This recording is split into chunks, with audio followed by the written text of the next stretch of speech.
Assalamualaikum warahmatullahi wabarakatuh. Perkenalkan, nama saya Dimas Maulana Al-Fahri. Perkenalkan, nama saya Yusuf Ferdi.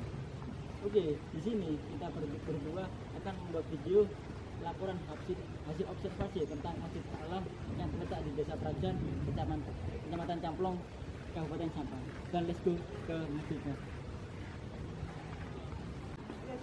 Masjid Al-Alam, masjid dari bahasa Arab sajadah yasjudu sajadan, secara harfiah berarti tempat sujud, atau secara umum adalah semua tempat di bumi yang bersih yang digunakan untuk menyembah Allah Subhanahu wa taala.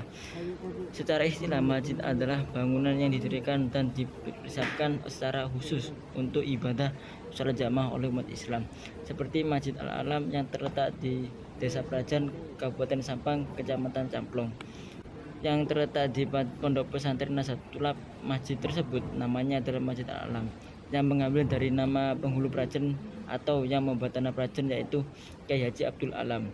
Dan sampai sekarang masjid itu masih berdiri kokoh dan biasanya digunakan oleh orang luar, khususnya para santri Nahdlatul Ulama, untuk kegiatan program seperti sholat berjamaah.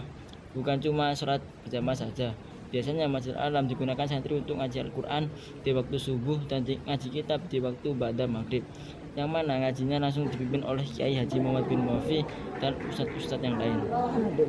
Masjid Al-Alam ini berlantai 2, dan di masjid itu terdapat tempat pengimaman, tempat meletakkan Al-Quran atau kitab, dan ada proyektor gantung. Kegunaannya adalah untuk lebih memahamkan santri dari pembelajaran atau pengajian yang telah disampaikan oleh kiai atau ustadz-ustadz yang lain.